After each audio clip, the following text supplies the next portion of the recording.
Good morning to all of you. Could you hear me? Yes, we can hear you. Good morning. Yes. Good morning. Good morning. Welcome. Good morning. Good morning.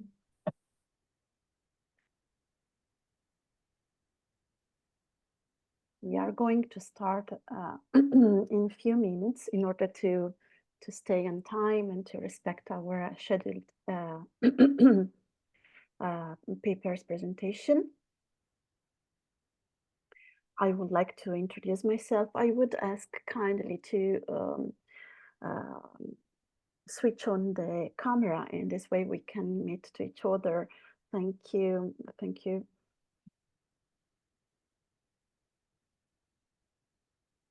Here we are.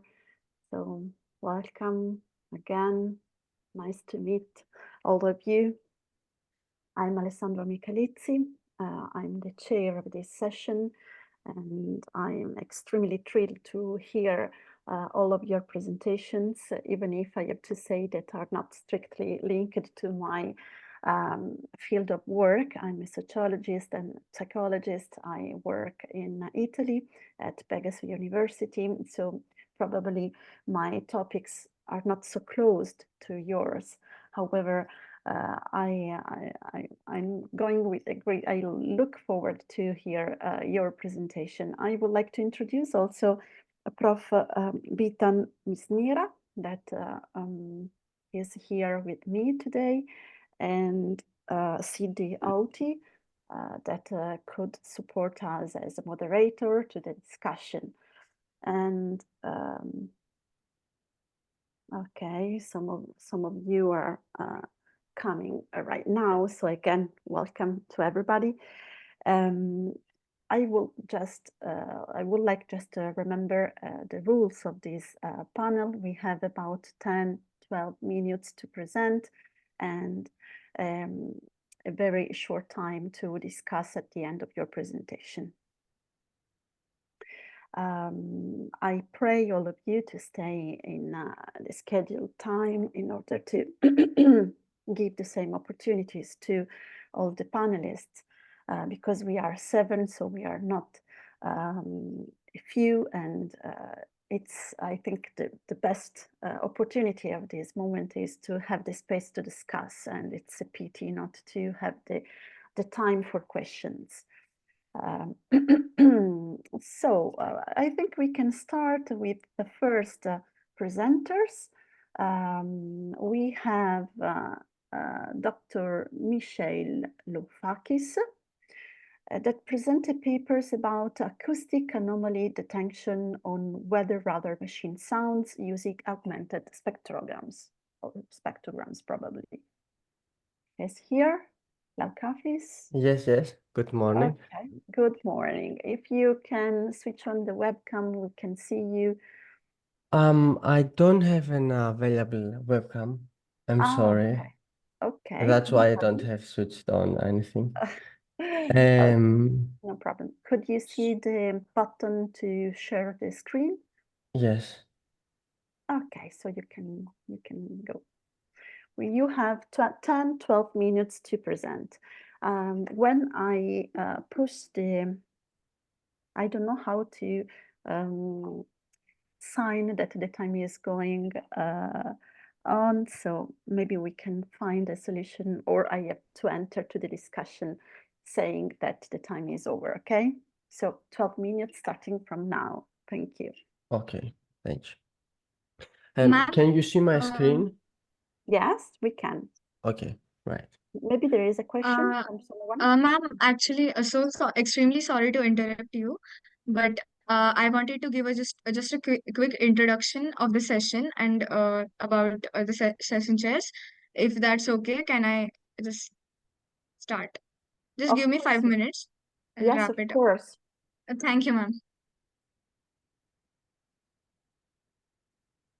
Hello.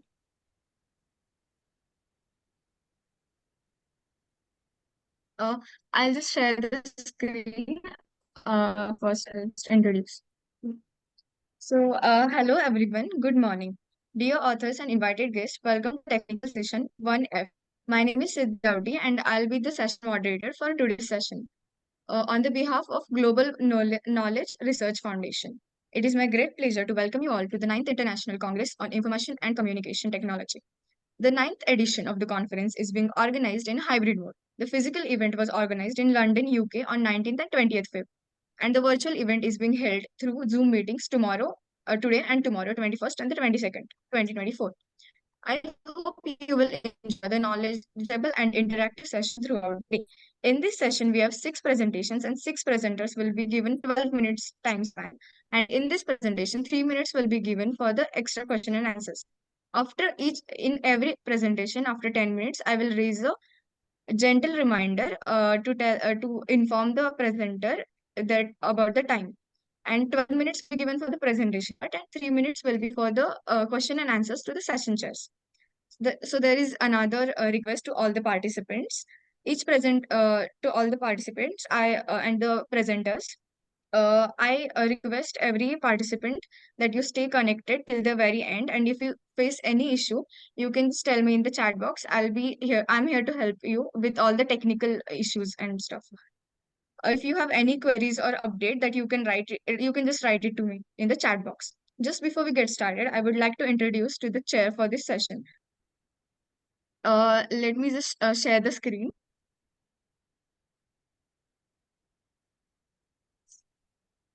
Some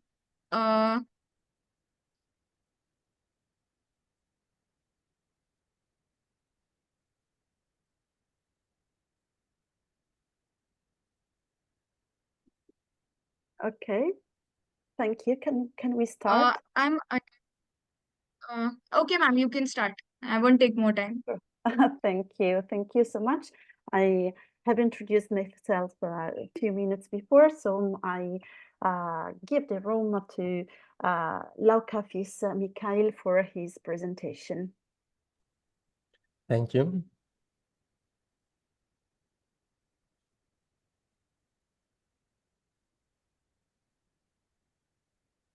Could you share the screen? Yes, yes.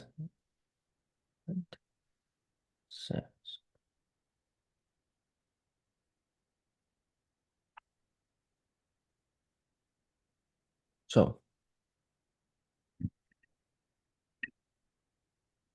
good morning, everyone. My name is Lufakis Mikhail, and today I'm excited to present to you our work on acoustic anomaly detection on weather radar machine sounds using augmenting spectrograms, conducted by our team at the Center of Research and Technology, Hellas. Our team is part of CERT, a leading institute in Greece since 2000, specializing in informatics, telematics, and telecommunication, among others. With a budget of 135 million euros and annual funding of about 15 million euros in the 3 last years, CERT encompasses 5 institutes, including the Information Technologies Institute, which has been ranked first in Greece and within the EU's top 10 for competitive research grants. Our objective was to develop a machine learning model specialized for acoustic anomaly detection within weather radar systems. We aimed to enhance predictive maintenance by analyzing audio data to identify operational anomalies.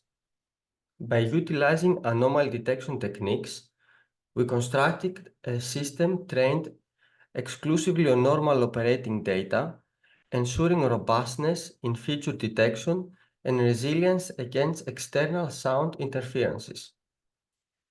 Importantly, we validated our approach using a dataset provided by the Hellenic Air Force, demonstrating the practical applicability of our methods in real-world scenarios.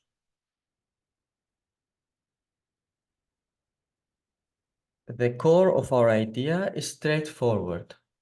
First, we strategically placed sensors to capture the sound emitted by radar machinery. These recordings are then fed into an AI model which has been trained to distinguish between normal and abnormal operational sounds. When the AI model detects an abnormal sound, it triggers an alert to notify a technician. This streamlined process is critical for preventive maintenance and ensures timely intervention before potential faults can escalate. Our study utilizes various datasets.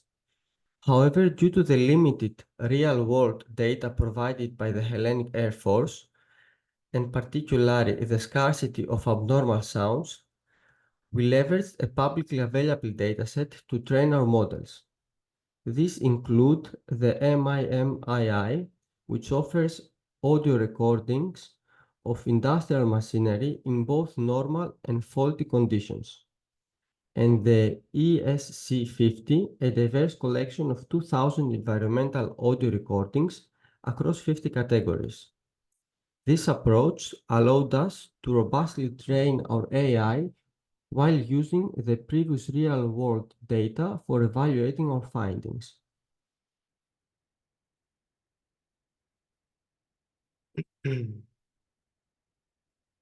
Our initial experiment involved several methodologies to identify the most effective one.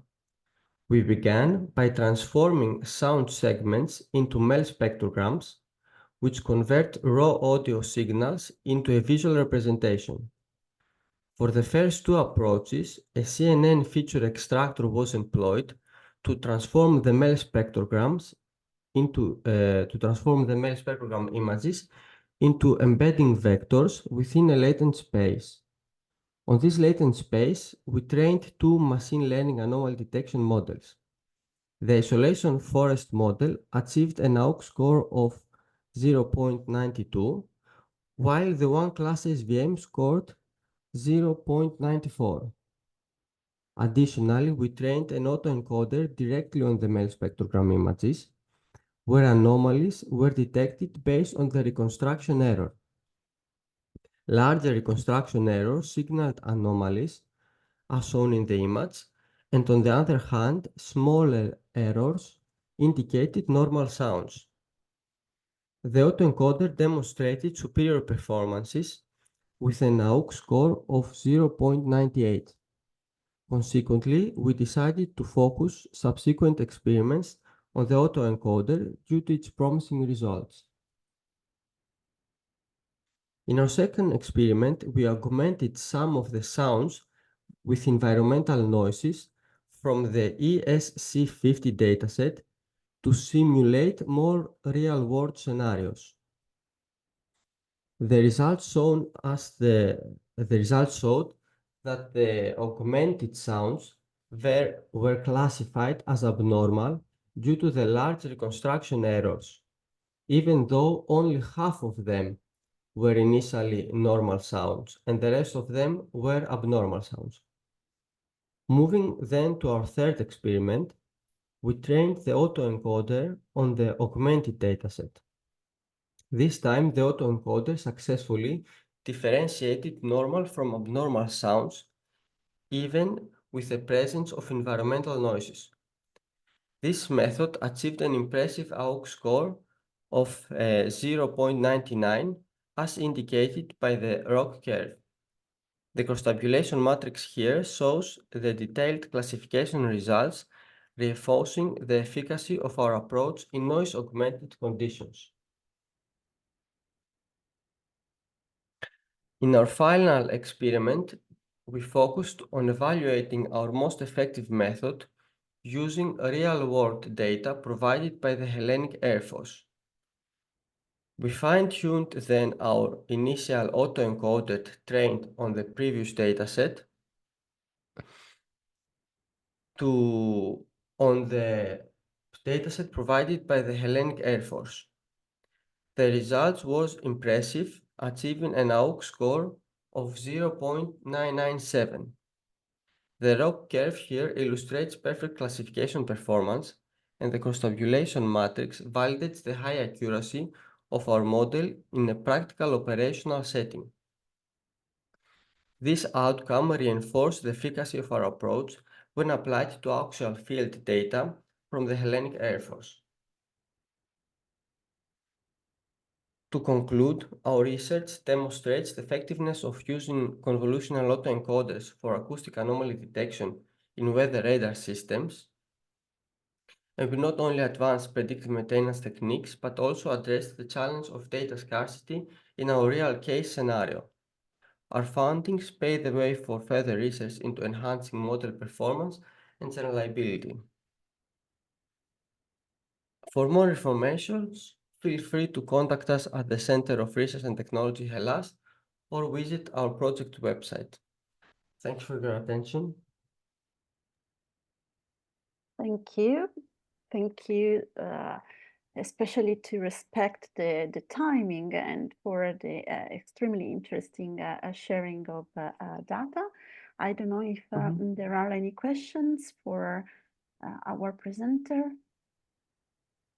Is there any question? Okay, so if not, we can earn some minutes to discuss at the end of the section. And I would like to introduce the second presenter, the second speaker. He's Ziliana Doneva, that presents a paper about agile methodology in software development, code quality and security compliance benefits and challenges. Hello, can you hear me? Yes, perfectly. Do you see the presentation? Yeah. Great. Okay, my name is Jelena Doneva, and this presentation is a mutual effort between me and Silvia Gaftangieva. We are representing the Plovdiv University, Paisi Hilendarsky, and the topic is agile methodology in software development, and more specifically, how to automate enhanced code quality and security.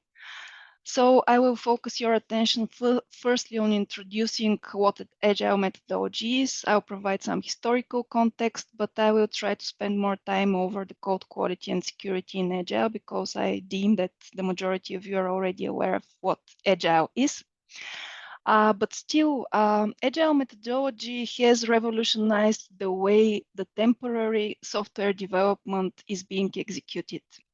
Because this field nowadays is quite dynamic, it is characterized by constantly evolving technologies, by constantly changing customer demands and intense market competition. And here the traditional approaches like waterfall that are actually characterized by long and rigid project plans, then by long development cycles, and in the end of the day deploying some big product that is not actually really facing the customer needs. So these approaches are not adequately facing and embracing the fastly paced and customer-centric world. And this leads that nowadays organizations are looking at more streamlined processes. And here comes Agile. Agile is embracing the so-called ceremonies. The ceremonies like daily stand-up meetings between team members, regular retrospective sessions, regular planning or the so-called grooming sessions.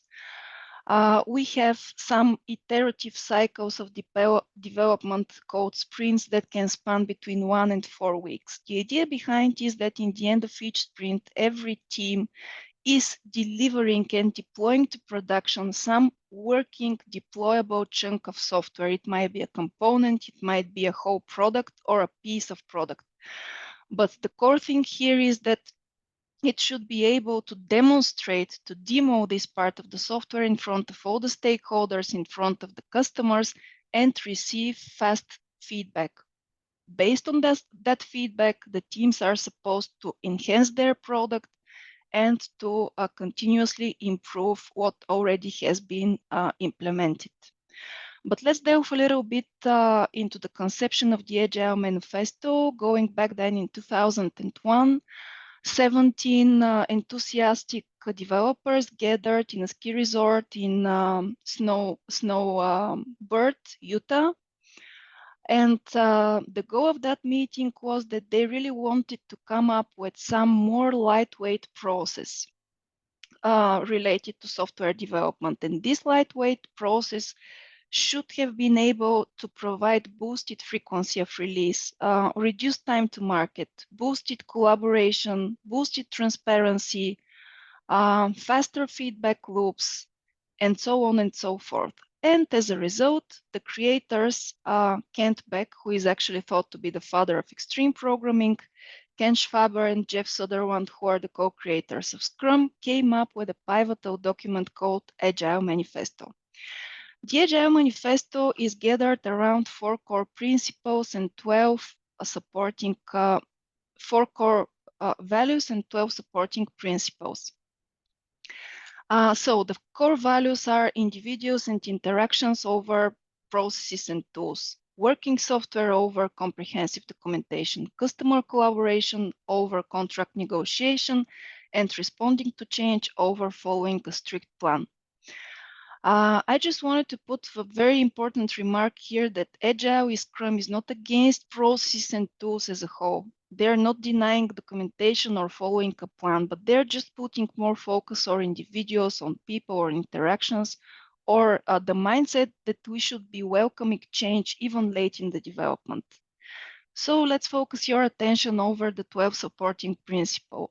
The first one is the customer. So customer is of paramount importance, and our primary goal is to satisfy his needs and expectations.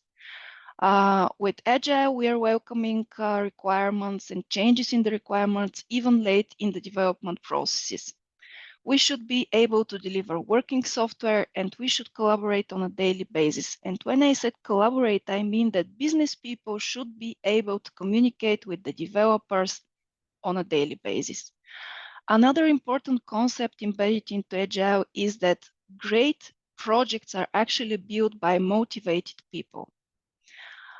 That would require, again, face-to-face conversations. And another important pillar is that in Agile, we measure progress only through working software. The promotion of sustainable development is also of great importance, meaning that we should be constantly balancing between delivering swiftly and the quality of the product that we are actually delivering. In Agile, we have continuous attention to technical excellence because in order to satisfy customer, we should be in a position to deliver some quality and secure products. Simplicity is a concept that is very interesting but not understood by everyone, because here when we talk about simplicity, we mean the art of maximizing the amount of work not done. What does that mean? So the implication behind is that we need to focus our efforts and time on developing the key functionalities that bring value to the customer and reduce the work on functionalities and things that are not so beneficial.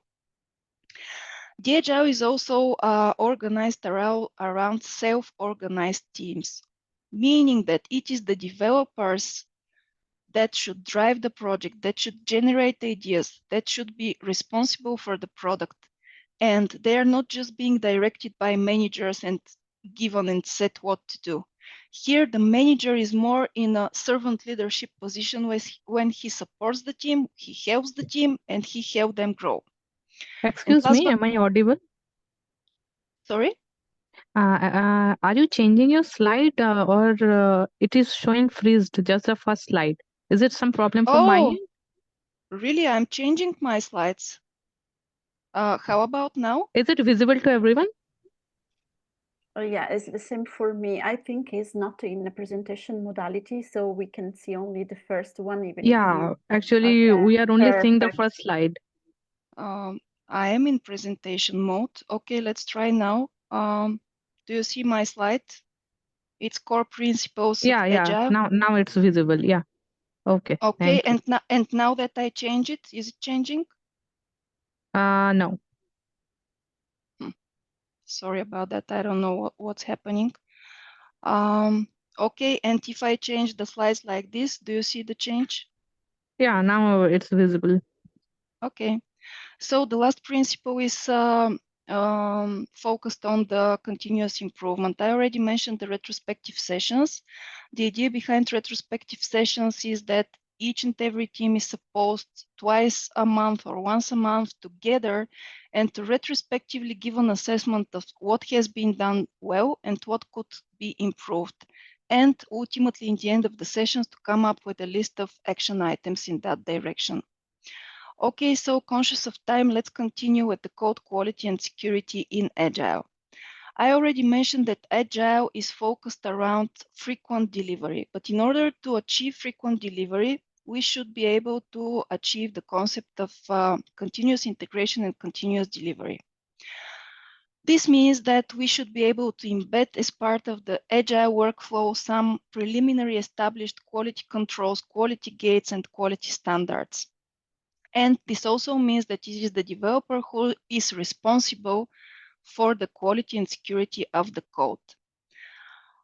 Several words about the quality checks. We should be in a position to justify that our code is adhering to these standards. Our code should be maintainable. We should reduce duplications and complexities. Our development should also be scalable and easily augmented at a later stage.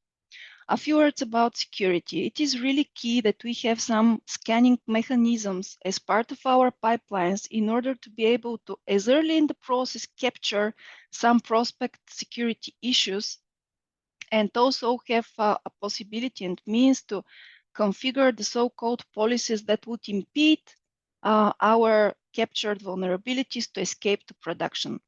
And even as a mindset, we should have some strategies and culture in our organization to remediate constantly and on a regular basis the bulk of all captured mediums and low security vulnerabilities.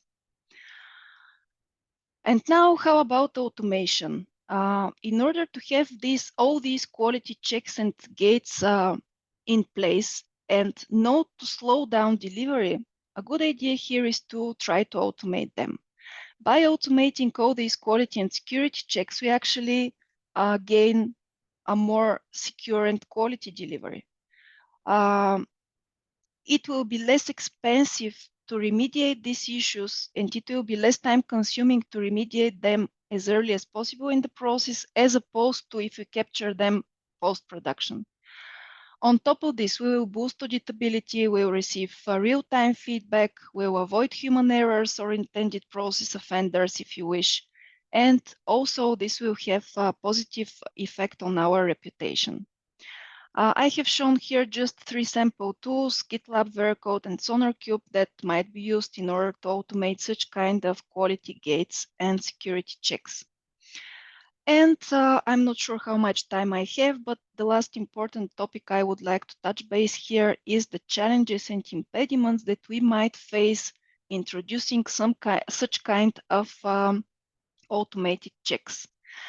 So, of course, embedding these controls, embedding such kind of scanning tools as part of our pipeline can bring some tool integration issues because we might want to introduce them in different code bases, in microservices, let's say in monolith systems, and we should be prepared in advance. We should have some resources allocated to drive some scripts and adjustments.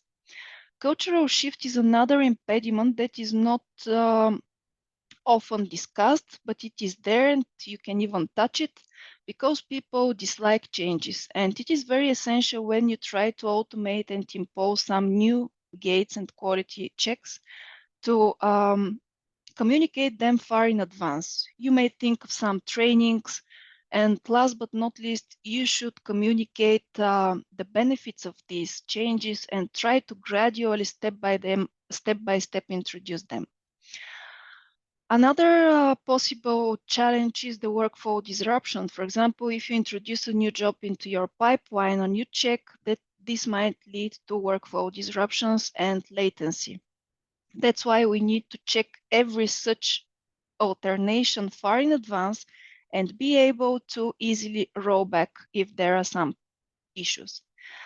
And last but not least, of course, these are not all the challenges, but the main of them, each and every tool is not perfect, and it can bring a lot of false positives. So we might end up with a whole bulk of false positive issues. And this means that we should regularly fine-tune tool configuration and to encourage, of course, developers to provide feedback on the accuracy of the tools that we use. Okay, so cautious of time, I think that was the essence. You can ask me any question. Can you hear me? Yes, thank you for your presentation. I think you can spend 2 more minutes if you want to conclude your presentation, because we have a little credit with the previous presentation, and then if there are any questions, it's the right time to do. Yes, maybe a few words about how important it is to automate such kind of checks, because I have some experience working in an organization. And when our quality gates and standards were only required but not automated as part of the pipelines, we really met a lot of offenders of these rules and checks. And we could not really ensure that our code is deployed to production with good quality. What is more, now that we have automated checks, we have even boosted auditability, because nowadays with so many regulations, we are subject to internal and external audits, and having such kind of automated checks helps this auditability. And the last point I would like to make is in some future directions, how we can even further fortify and improve in this direction. We can try to conceive some monitoring tools that would capture dynamically the state of our applications and to measure the adherence of our applications towards all these preliminary established gates and quality controls. Thank you. Thank you. Is there any question? If not, I have a question for you. As I said before, I'm a psychologist, so probably I'm totally out of the off topic according to your presentation. However, you stressed the role of customer in this circular process. I would ask if you have any data about how they feel in this involvement. They feel as active participants or just as subject that has studied in their using of technology, software, or development of the code, how they feel this opportunity as an opportunity or as a risk of sharing data or behaviors? It's a great question. First of all, they feel hurt and they feel more safe. Because can you imagine the first scenario that comes with the traditional approaches? You're my customer, you're giving me a project, and then I go for a year or two and you cannot see anything of the product that you're paying for. It's a big stress, because 2 years later I'm coming and I'm delivering something that don't work, or it's not something that you expected.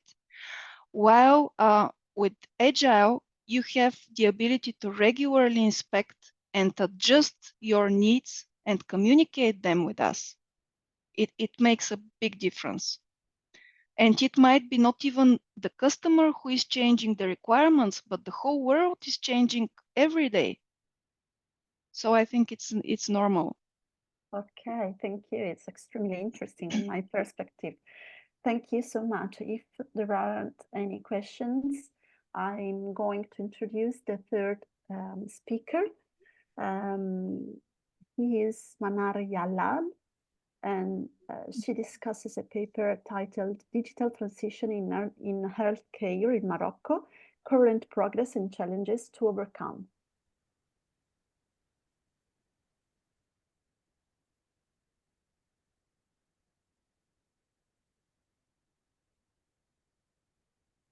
Maybe he's not here, or No, I'm she's here. Oh, okay, sorry. I'm preparing the presentation.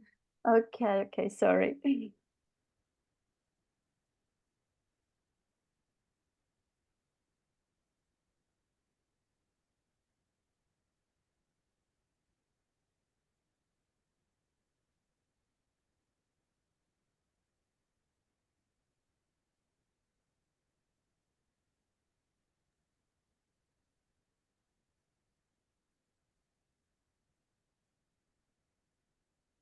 I think another participant is partageing his. Yes, ma'am. Okay. I just Okay. wanted to That's right. display the presenters. I'll stop sharing my screen. Then you can start with your presentation. Okay, thank you.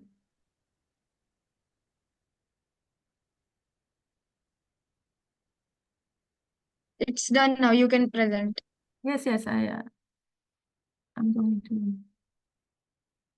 just select my presentation.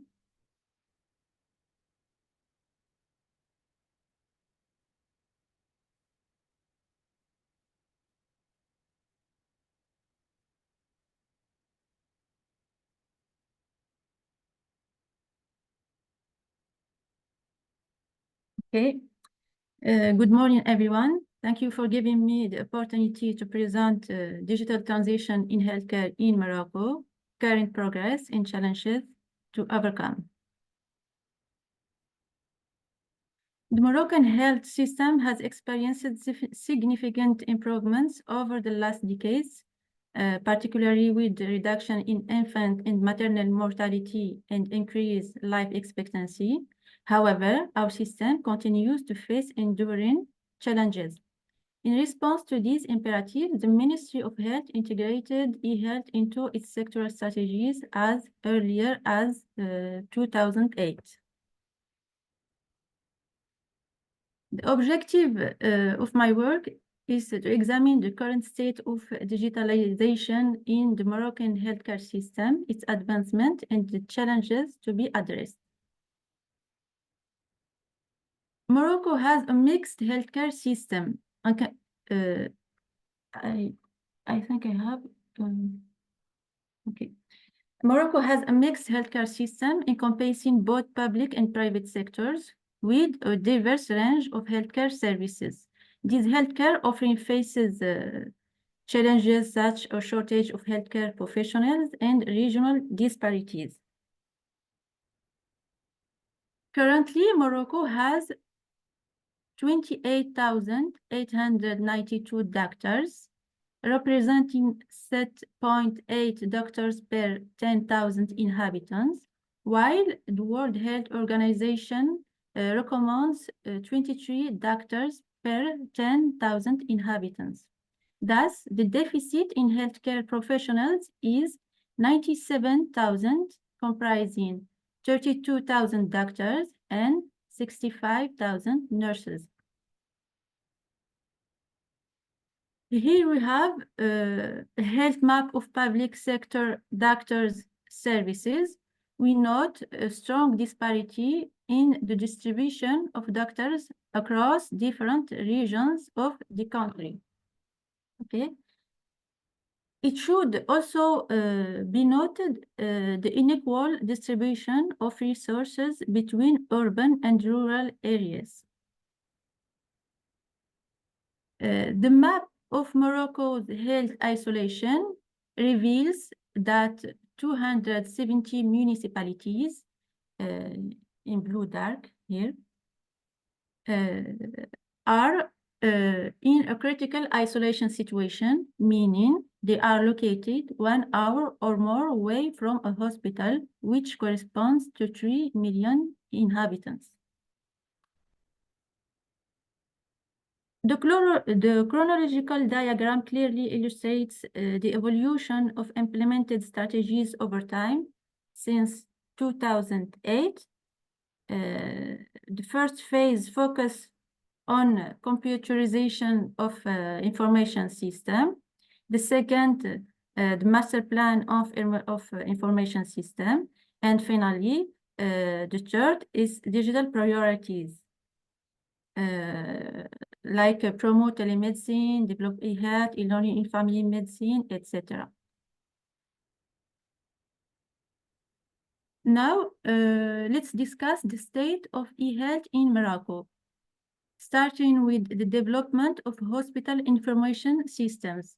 Currently, a national program has enabled several health regions to initiate hospital information system projects in order to catch up with university hospitals. So several hospitals and clinics have begun to integrate hospital information system to improve patient file management, appointment scheduling, and treatment monitoring. The Lala Salma Foundation for Cancer Prevention has initiated an integrated patient-centered information system operational for oncology centers. Regarding the promoting telemedicine, the telemedicine initiatives launched in October 2018 by the Ministry of Health and Moroccan Society of Telemedicine aims to cover 80% of the medical research in Morocco by 2025. And the connected mobile medical units for rural and remote areas were launched on January 30, 2024. There are 50 distributed across 9 regions and 35 provinces of the Kingdom of Morocco. Concerning mobile health applications, the development and use of mobile applications dedicated to health, such as health monitoring, medical advice, and appointment management applications, are on the increase. Several public and private platforms and mobile applications have emerged with COVID-19 to maintain the relationship between the actors of the health system. They aim to ensure information, awareness, appointment scheduling, teleconsultation, and health pass services. Now, let's move to the challenges of digital transformation, beginning with system interoperability. The lack of interoperability between different health information systems create problems for data continuity and health data security. We see here that in Morocco, we use 4 different solutions. These systems can't communicate. So we will have a big problem of lack of interoperability. Here, a part of this platform of interoperability entitled GIRSA, in English, Bridge, can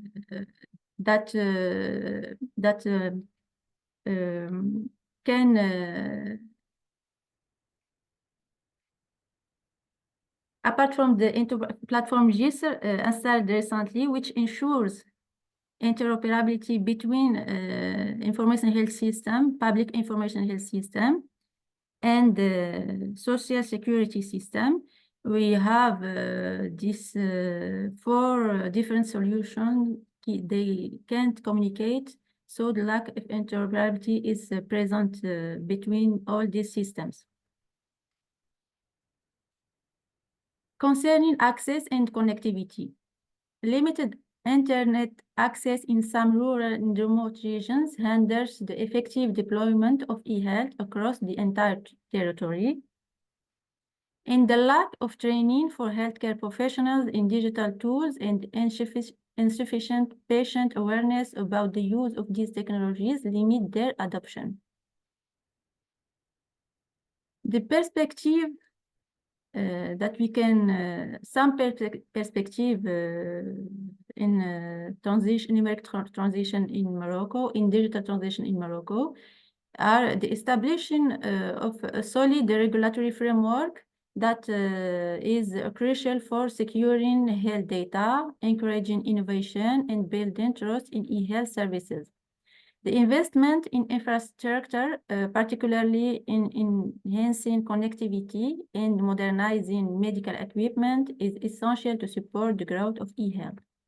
The collaboration between the government and private technology companies can foster the development and implementation of digital solutions for the healthcare sector. In conclusion, the adoption of e-health in Morocco marks a promising turn towards more personalized, secure, and accessible medicine, paving the way for a healthcare system firmly focused on prevention and prediction.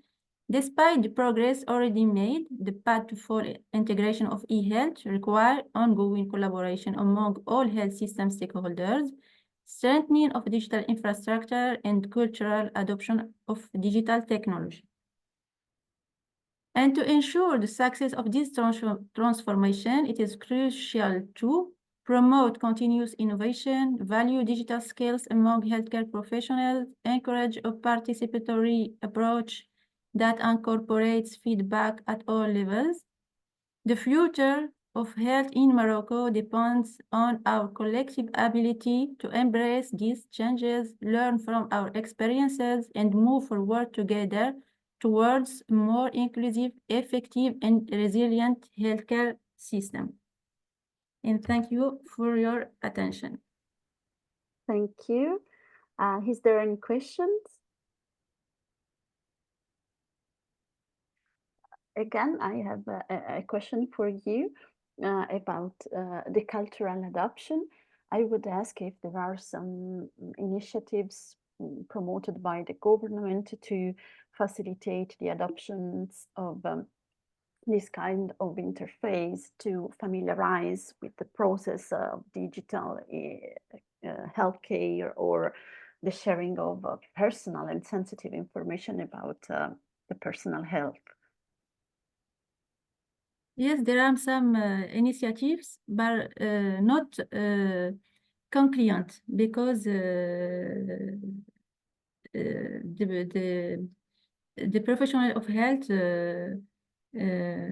use the paper. They don't adhere to this technology.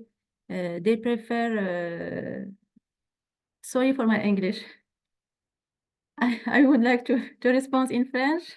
Don't worry, Not in because English. I'm not English, so I perfectly understand what you are saying. So do you think there are some resistance about the healthcare professionals? They don't want to use these kind of technologies and they put some resistance, if I understand correctly.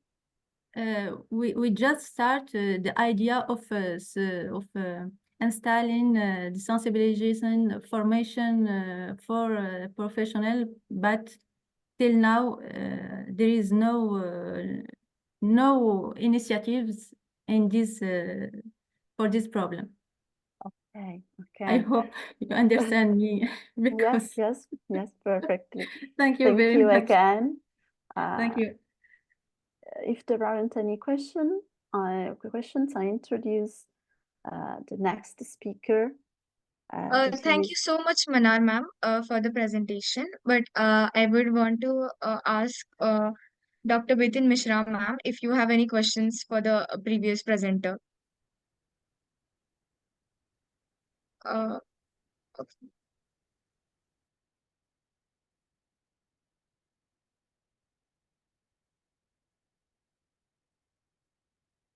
Can I introduce the next speaker?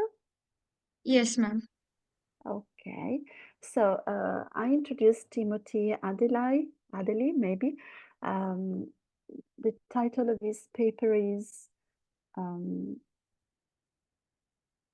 Effects of Strong Attribute Co-occurrence Influence Distance on Simple Linear Interactive Clustering Superpixel.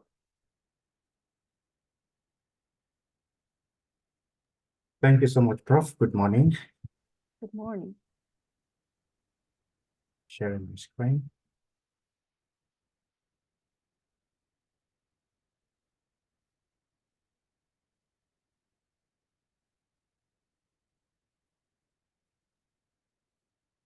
I hope you can see my screen now. My name is Timothy Adeli, and this research was done in collaboration with some of my other colleagues, Mr. Motley and Professor Oliver. The title is Effect of Strong Attributes Co-occurrence Influence Distance on Simple Linear Iterative Clustering Superpixels. This is solely focused on digital image segmentation. As we might know from the literature that digital image segmentation is a well-researched hard problem of highlighting each object in an image with a different shade. In fact, existing superpixel methods rely heavily on what we call the Euclidean distance to measure color similarity between two image pixels. And this over-reliance has some basic issue that deals with compactness and perception of object similarity. And that's why we're doing this research, whereby we are able, it's aimed at experimentally comparing this equidistant distance in the simple linear iterative clustering with a new measure or metrics called the SAID, the strong attribute co-occurrence influence distance. And we then use DBScan as a control algorithm, superpixel algorithm, to comprehend the efficiency ability of these digital images to adhere to image boundaries and look at the effectiveness of these different distance measures on SLIC performance. So SLIC is a popular and well-known superpixel algorithm that was introduced by Achenta in 2012. However, the shortcoming is that we can see is based on these measures or metrics. And that's why we're thinking that if we introduce a new metrics into SLIC, that it should try to improve the performance. Hence, the contribution of the study is to introduce the testing of the SAID metrics in SLIC. The research offers an alternative approach to measuring color similarity that may align more closely with human perception of object similarity. And also the study also contributes to the field of digital image segmentation by providing an experimental comparison between equidistant distance and SAID, which is the strong attribute co-occurrence influence distance. So there has been lots of work done in this area. In fact, many advanced segmentations methods start with low-level segmentation steps in which an object is segmented into homogeneous sections with strict compactness, adherence to boundaries. In fact, we have the likes of Makaraya's chain proposing different approaches. For example, Makaraya's, for example, proposed an approach using specially regularized gradients to create a watershed transform for superpixel creation. That was done in 2014. However, in 2017, Chen improved on this method by presenting what we call the linear spectral clustering for superpixel segmentation. This approach method based on normalized cut with a distance matrix that consider both color similarity and spatial proximity between image pixels. Other approaches use superpixel use objective functions to guarantee color homogeneity. We can see the likes of Vanderberg in 2012 also proposing an approach using what we call the straightforward hill climbing optimization. However, all these we can see another approach from Lavanya, from Gosh and Zhang, all these still have issues, especially when it comes to compactness and proximities. So we then propose a method. We used a publicly available data set, the BSD 500. We have about 500 images in there, and we were able to categorize those images into different sections. We have the complex images, multiple images, and overlapping images. Complex images are images that have difficult foreground, whereby you have the difficult background, I would say, whereby the foreground color and the background color is also similar. And I'll show you some examples. This is just a simple mathematical equation for the equidistant distance and for the SAID color similarity. We did do some experimental results looking at the objectiveness and looking at how it's being broken down to superpixels.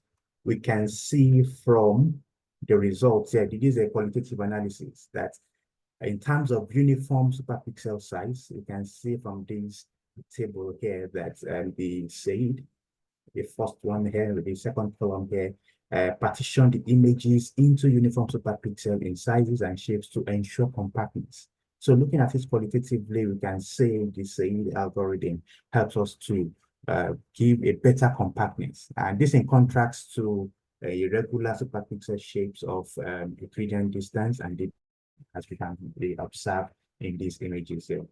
And if we look at The SAID also, it has a what we call the smooth superpixel edge flow, meaning it corresponds with image edges. However, the Euclidean distance, especially for image 2 here, you can see that there is no smooth superpixel edge flow in this image. And thirdly, if you look at the superpixel connectivity, we can see that same distance perceptually shows that each superpixel represents a simple connected set of pixels. However, the Euclidean distance produces a set of unconnected pixels in most images. The same thing goes forward for the dB scan. So let's go to the quantitative approach of this. So we use different metrics. We use the under segmentation error. We use the achievable segmentation accuracy metrics. We use the boundary recall, and finally the contour density to measure the effectiveness of the approach we proposed. Well, it's not all sweet, all true. You can see that for the under segmentation error, which measures the tightness of superpixel that overlaps with a ground truth segmentation error, we can see that the under segmentation error for dB scan here perform better than gradient distance and SAID when segmenting with regular compactness. And furthermore, we can see the effectiveness of dB scan that it's outperformed the Euclidean distance across the complex images, overlapping images, and multiple objects. I think the only time, yes, I think that's the other segmentation. So the dB scan perform better across. But when we go to the achievable segmentation accuracy, which computes the highest achievable accuracy of labeling each superpixel with a label of ground truth, a high achievable segmentation accuracy shows that the superpixel obeys, gives a better result, gives a good result. Now we can see here that the SAID here performed better in terms of complex images and in terms of overlapping images. However, the Euclidean distance performed better when it came to multiple objects. Now we'll go to boundary recall. Boundary recall is a standard measure for boundary adherence that measures what fraction of the ground truth edges fall within at least 2 pixels of a superpixel boundary. We can see here that across board, the Euclidean distance offer better boundary recall than both SAID and dB scan. The SAID performed pretty fair than dB scan, but the Euclidean distance provided much more better performance. And finally, when the edges of superpixel normalized by the total of number of pixels in an image. So we say the lower the contour density, the better the result. And we can see here that the dB scan performed much more better than Euclidean distance and SAID, but we can see that there is a kind of similarity between dB scan and SAID in terms of their rating according to, depending on different superpixels that we were looking at. We looked at superpixel between 100 and 1200. So what we are then saying, in order to conclude this, what we're then saying is that we can say SAID is the best or Euclidean distance is the best, or dB scan is the best. The comparative metrics gave the same value. What we can then say is that SAID distance measure was originally developed for and tested with multiple images that traditionally present different artifacts such as the contrast. So what we say is that in instances that Euclidean distance favor, especially when it comes to complex images and overlapping images, SAID distance measure will give a better performance than the orthodox Euclidean distance. And there is this disclaimer that we need to put out there that yes, SAID might perform better than Euclidean distance in some instances, but the timing of running the algorithm sometimes will be a bit longer than what Euclidean distance will provide. So in conclusion, I will say we can't say or we can't conclude that SAID is best, but we can just say that when we are dealing with complex images, such as those that are close to the image boundaries or with complex backgrounds, that SAID distance measure is better to use than the equivalent distance and sometimes the distance. And that is my presentation. Thank you.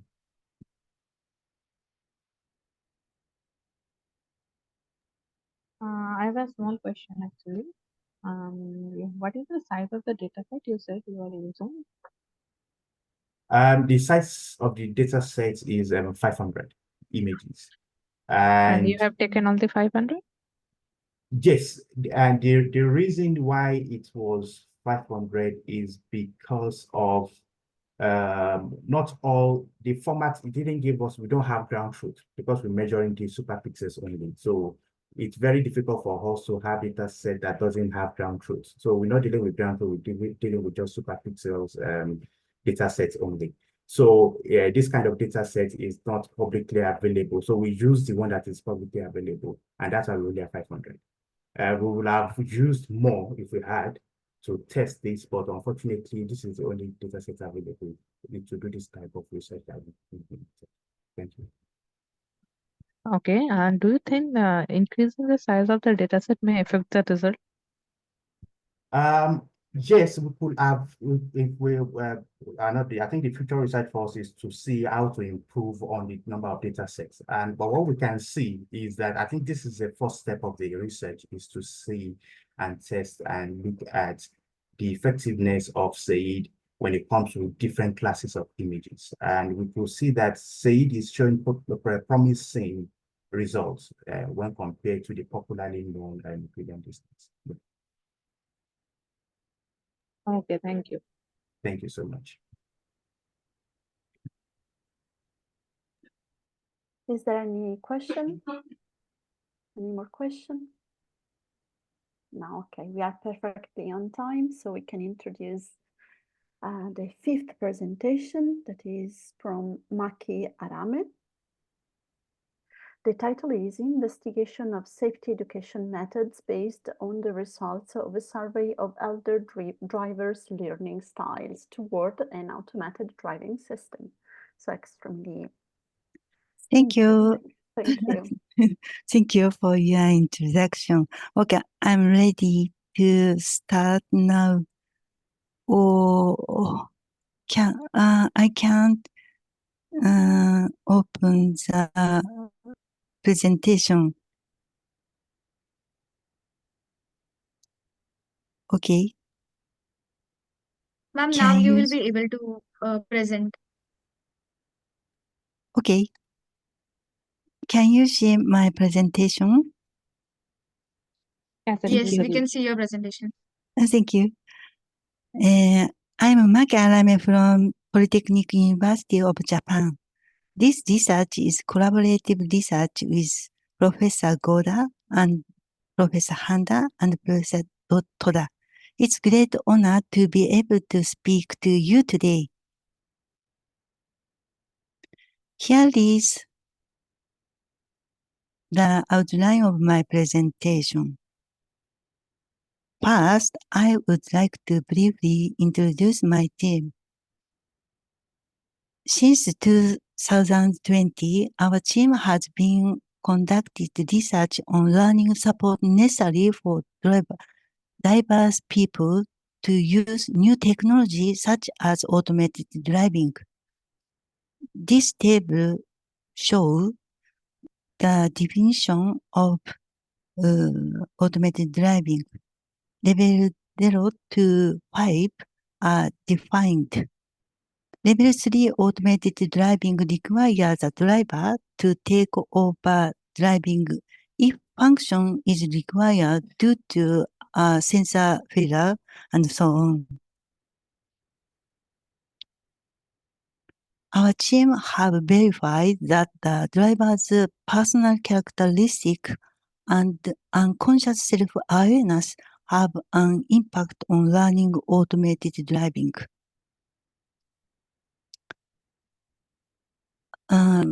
Background of this research. One of the biggest challenges in the safety education in the diversity of learner from children to elder, including the foreigner as transportation user. many people who use advanced technology use the system without being aware of the individual characteristic. While driver assistant systems in automated vehicles are becoming more sophisticated to reduce accident and burden on drivers. There is concern about mismatch between drivers and systems. The final goals of our project.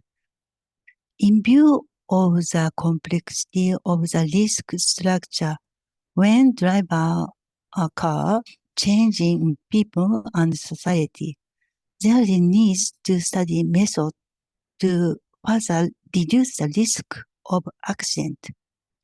In resilience engineering, support to overcome the limitation of human awareness, it studies as a risk reduction method. The final goal of this project is to propose an educational method that allows elder drivers to independently take safe action from a safe of being unaware of their action. This research first examined current issues in safety education in Japan based on 2 previous studies on human factors. This figure is Dr. Elsley's situation awareness model. In the use of automated driving vehicles, situation awareness may be separated from decision and making.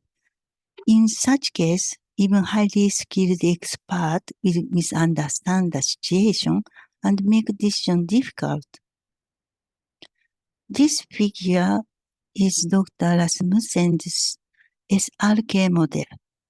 In Rasmussen's SRK model, knowledge-based behavior occurs when faced with an unfamiliar or unexpected situation in which no useful rule exists. The knowledge base for Japanese driver is the education they receive at driving school to obtain their driving licenses. Issue in current safety education based on resilience engineering.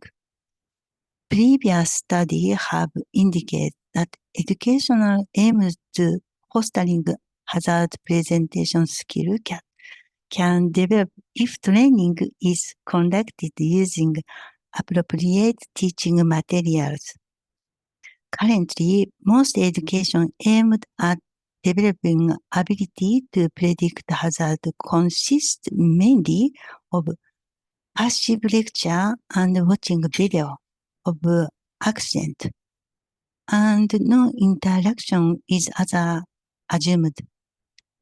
In additionally, there is very little basic knowledge and data on what's the problem and how to improve the effectiveness when targeting elderly drivers. This research, this figure shows the percentage of people with driver license over time in Japan. Sorry for the Japanese words being mixed into the graph. And the upline, the percentage of elder driver. Black line is elder man. Red line is elder woman. It is well known fact that percentage of accident caused by elderly driver is on the rise. With the future development of super aging society, ensuring the mobility of the elderly is a major issue. This study exploratively investigates the learning style of elderly drivers. research design and method. The study analyzed the learning style collected in 2020 when we investigated the effectiveness of education materials on automated driving. The survey data was from 2,790 respondents conducted via the internet in Japan. The survey asked about learning style as personal characteristic, in addition to age, gender, driving frequency, and the situation in which they drive more in their daily life.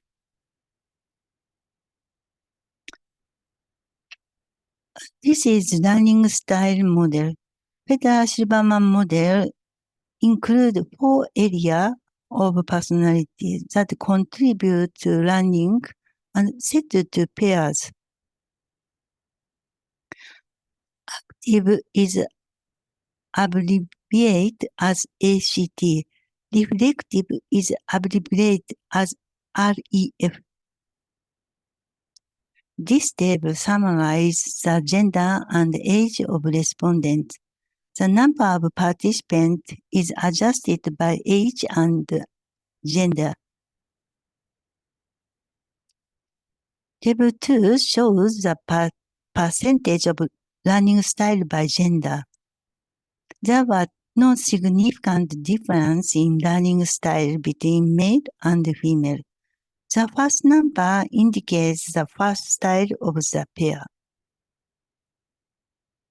This table compares learning style depending on whether or not usually drive. The t-test results show that ACT and VIS were significantly higher in the group. This table compares driving frequency per week by age group.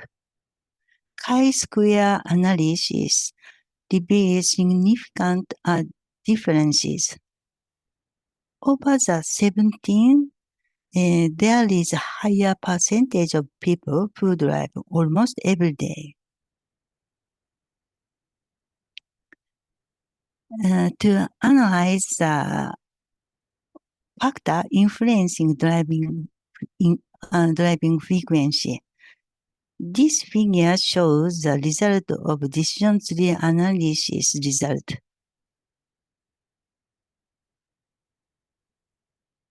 Gender was the most significant independent variable.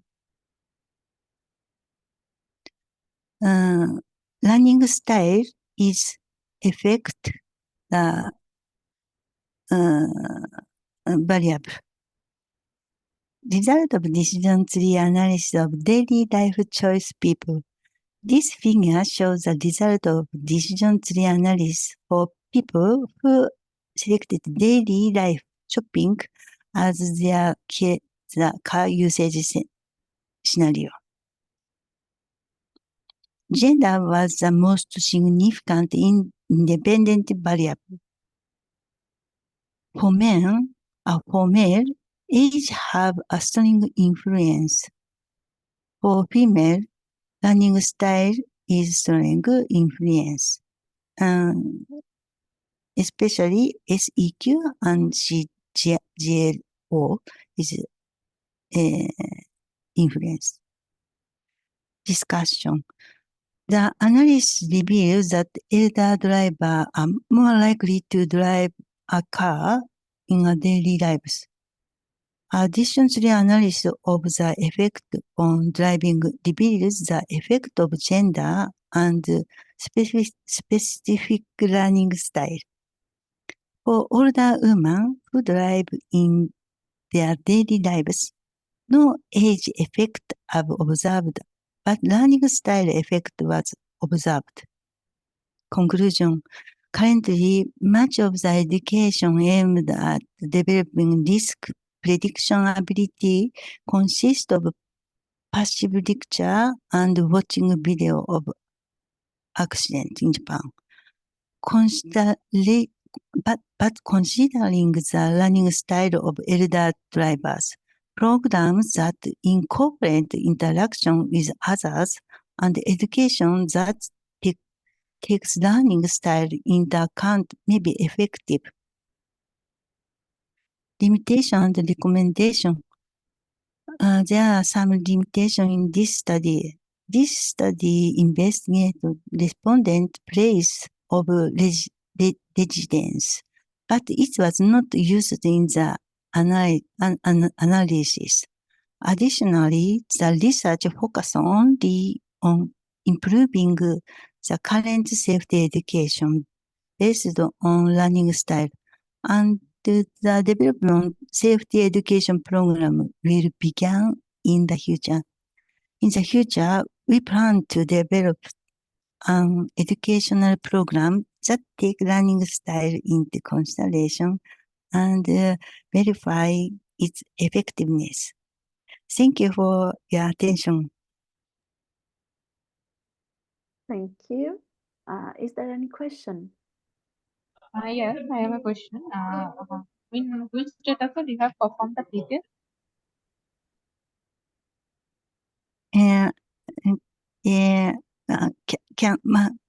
Please ask slowly. Yeah, am I audible? Hmm? Am I audible? Yes, ma'am, you're audible. They are asking to speak slowly because they are not Okay. able to. Okay, sure. I was asking on which data set you are performing the t-test on. I have team members, so I listen to it. Professor Goda, do you have any comment? Professor Goda, can I speak?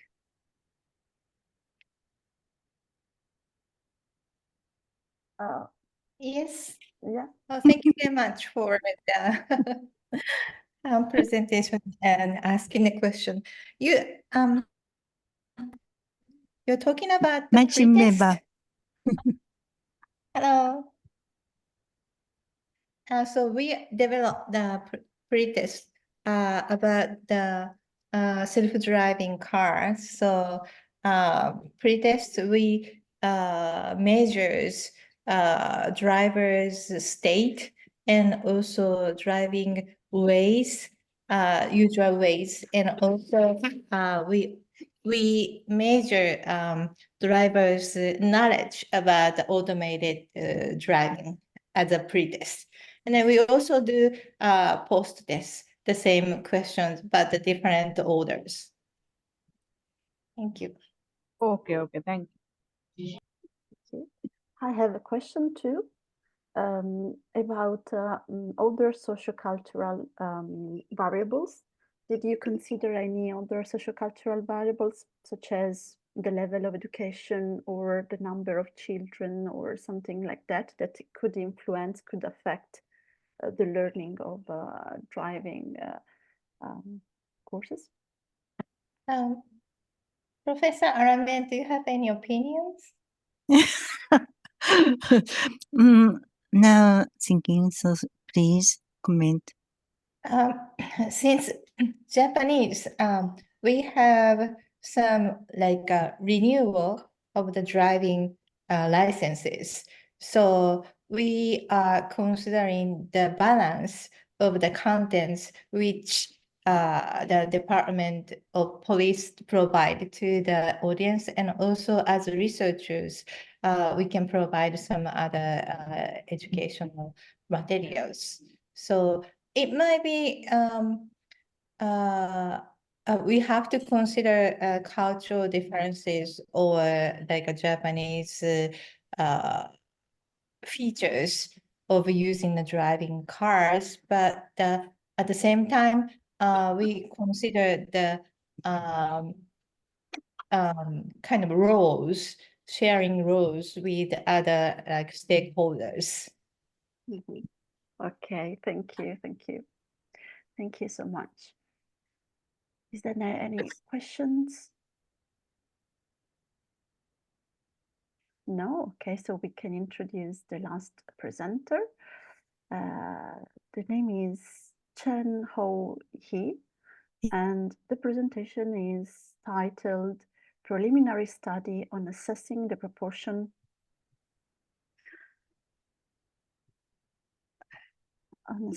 promotion of individuals with meaningful connectivity in rural areas of Malaysia. Hello, can you hear me? Yeah, perfectly. All right, so share my screen now, if it's okay. Yeah. All right, okay. All right, so can everyone see the slides? Yeah. Okay, so I will start presenting on preliminary study on assessing the proportion of individuals with meaningful connectivity in rural areas of Malaysia. And just before that, I just want to say good morning to Prof. And yeah, so okay. All right. So first of all, just want to introduce on the reports about the broadband penetration in Malaysia reported during the first quarter of 2022. So we actually split the broadband penetration report into fixed broadband and mobile broadband. So as you can see here, our fixed broadband penetration reached 41.9%. However, our mobile broadband penetration reached even more than 100%, which indicates that so there are one individual that could have been more than two mobile phones at the same time. So which proved a very good results in terms of the broadband penetrations. And all of these efforts are actually efforts that is implemented by Malaysia, as they have 5 years Malaysia plan, and then from 9 Malaysia plan until 12 Malaysia plan, they have actually been focusing on boosting the internet access of the people. So starting from bridging digital divide and expanding the broadband coverage in urban areas. So then they move on to improving the quality, and then to expand the coverage, then focusing on high-speed broadband coverage and start nurturing on the digital entrepreneurships. And last but not least, to really encourage a fully connected society, which doesn't only encourage internet connections, internet access, providing internet access, but also to improve the literacies and really to make sure that everyone can connect to the internet in all areas. So one of the initiatives that Malaysia Plan has suggested is actually the setup of telecenters, internet centers, and in Malaysia we call it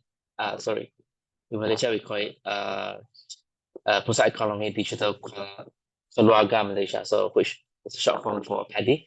So this is a telecenter specifically set up in rural areas to bridge the digital divide. And so they are not only providing the internet connectivity, but also to train the local community in digital skills and also to support them in entrepreneurial ventures. However, we still receive a lot of news reports, and then these are the recently reports that talks about how the minister is actually still calling Sarawak, especially a state in Malaysia, to boost the internet coverage. And also some of the areas in the state of Sarawak doesn't have any internet access. Some of them need to trek 2 hours further away from where they live so that they can connect to a stable internet. And also one university student, she needs to climb up the tree so that she can get enough internet connectivity for her online exam. So with all of these problems that still existing on the ground, so that's why we need to understand that not everyone is actually connected to the internet the same way. So that's why F4AI introduced a framework for meaningful connectivity, which introduced 4 dimensions, with each of them having a threshold. So what the threshold signifies is that once, just for example, if the person use daily daily the internet, then the individual are accounted as having a meaningful connectivity in terms of regular internet use. And these are the three more examples with each of the threshold. And yeah, so we'll move on to my research method. So basically this research is based on the FOS methodology guide, which inquired on the 4 dimensions that I mentioned earlier on. And then also to inquire on the respondents if they have been using internet. And then the data analysis is basically based on choices that they made during the questionnaires that has been prepared. And then there will be formula that will be explained later on from the methodology guide that it introduced. So the questionnaire is actually distributed among 7 internet centers, which has been working with us for quite for other projects. And we actually engage with the managers in the respective internet centers, and then to distribute the surveys questionnaire to the visitors that actually visit the internet centers. So the data collection actually happened in the span of a week, and from there, then 91 responses were actually collected. So move on to the data analysis. So from FOAI methodology guide, they actually introduces a calculation formula to calculate the dimensions, the 4 internet dimensions. So it will be introduced one by one as listed here. So for regular internet use, so as long as the individual that answers the questionnaire that has used internet daily, then they are actually counted as in scope individuals in this case. And for appropriate device, then all people who owns a smartphone is included also in this formula. And the third one is on enough data. So the question will just ask about if they have they do not have to worry about broadband connection is in either home, workplace, or study place. So if they responded in either one of the place, then they are counted into this equation as well. And I'll move on to the next one on the fast connection. And for the fast connections, basically inquired about if the individuals has 4G mobile connections. But this formula comes with weight. So this weight is basically inquire on the understanding of the individuals, if they understand that what package of data plan that they are using, what package of 4G that they are using, just to account into the person understanding on whether they know what they are spending on into the formulation. So that's why when the person is responding with 4G connections, and also to know that they are using either postpaid or prepaid data plan, then they are counted inside this formula. And the last but not least is on the proportions of individual with meaningful connectivity. So for this case, so the study will need to examine if individuals met all the 4 dimensions of internet that I have mentioned earlier on. So if they have met with all the dimensions of internet access, then they are all counted into this formula. All right. So okay, I'll move on to some of the research outcome. So so through the research, so we found out that there are actually 52 of them out of 91 actually use internet daily. However, there are actually 82 people that has smartphone. So actually, this is quite a special cases that we can see. Although they have smartphone themselves, but then they do not actually use internet daily. So it could mean that they actually have access to the device to connect to internet, but they might not know how to use or actually connect to the internet. And also to really reflect that actually with access to a device, then we need also skills to really focus on, so that when they get the device, then they know how to connect to the internet. And on the affordability, on and versus enough data. So 67 of them actually reported to have enough data in either their home, their workplace, or their study place. And so based on the based on the research found out that actually the price per gigabyte of data is actually 0.3 less than every state median of individual monthly income in Malaysia. And in another document reporting on the definition of affordability, so FOI is claiming that if the 1 gigabyte of mobile broadband data is actually 2% or less than the average monthly income, then it means that the price of the broadband is really affordable. However, there are also report coming out from IDEX forum. So this is a forum that talks about a network and internet access in rural areas. So there are claims, there are voices from local community says that they cannot actually afford the data. So this is also some interesting thing that we should look at when we're talking about population density. So I move on to on the understanding of mobile payment type. So based on the research, so actually 78% of them are having 4G, but then out of 78, only 2 of them doesn't know what payment type they are actually subscribing to. So which means that the population in Malaysia actually understand that what they are paying for and have the autonomy to buy the plans and to use the internet. And then on the proportion of individuals with meaningful connectivity.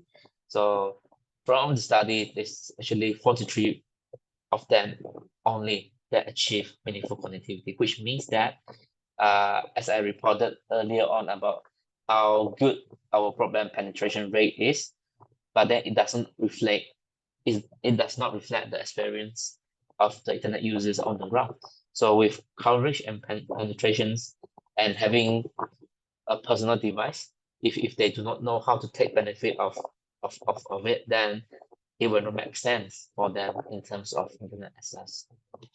And the last one is actually quite an interesting study that actually from ITU, so International Telecommunication Union, that actually reported that actually male uses more internet as compared to women, so which is 69% versus 63%.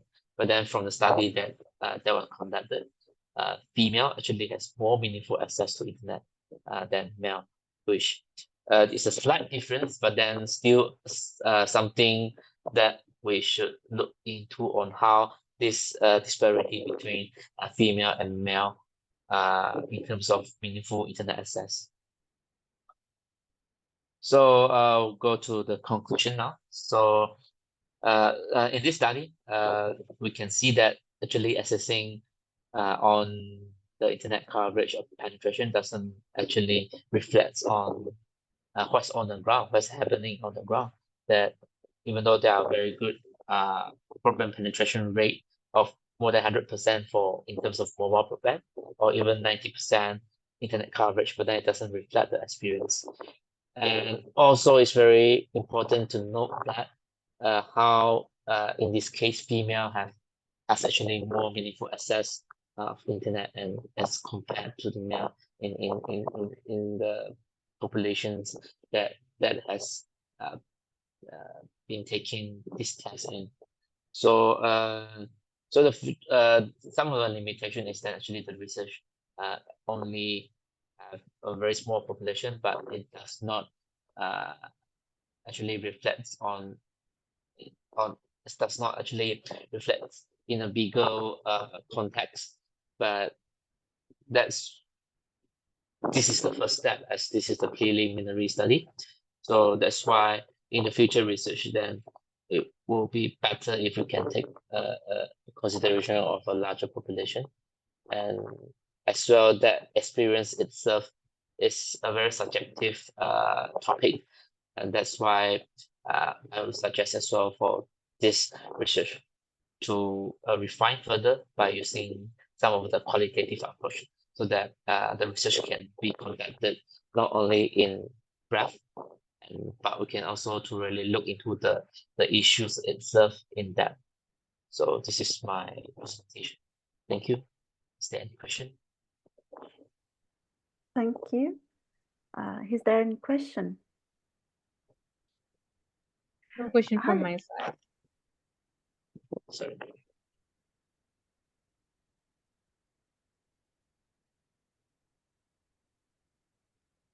Okay.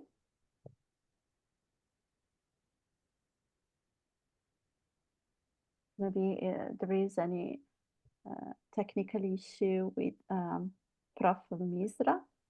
No, ma'am. I don't have any question from my side. You can proceed. Okay, sorry. I have a question for you about the expression meaningful access. What do you mean with this meaningful access for female users? Oh, okay. So meaningful access simply means how meaningful the person access to the internet. So when we're talking about accessing to the internet, I believe that I mean, from all the reports and also some of the very developed countries, so they have access to internet, and most population has access to internet.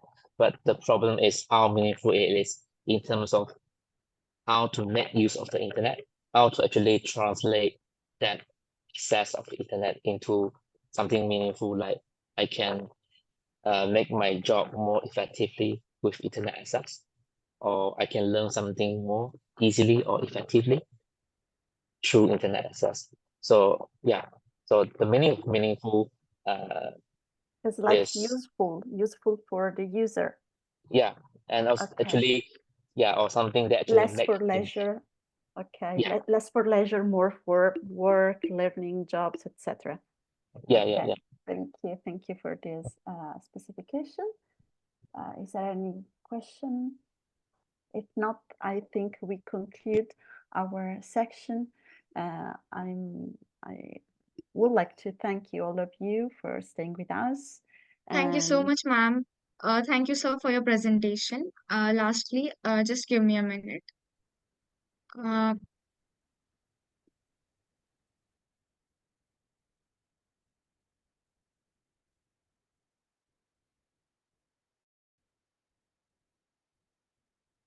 can you see my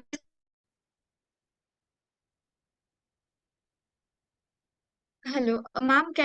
Is my screen okay? yes, I sincerely thank you, our authors, for their excellent presentations and contribution in this session, and all our participants for being a part of the international conference. I hope this session was informative enough. We, on the behalf of the whole team, thank you for the support during the ninth version and the previous 8 versions of the conference. We will be happy to have you in the 10th conference, in the 10th version in 2025. All the presenters would be getting their digital certificates through email within 2 working days. Further, all the papers have already forwarded the Springer. The publication will be within 6 months. Kindly cooperate with the team of ICCI 2024. I also thank our session chairs, ma'am, Dr. Alessandra Michelazi and Dr. Bitin Mishra, ma'am, for chairing the session.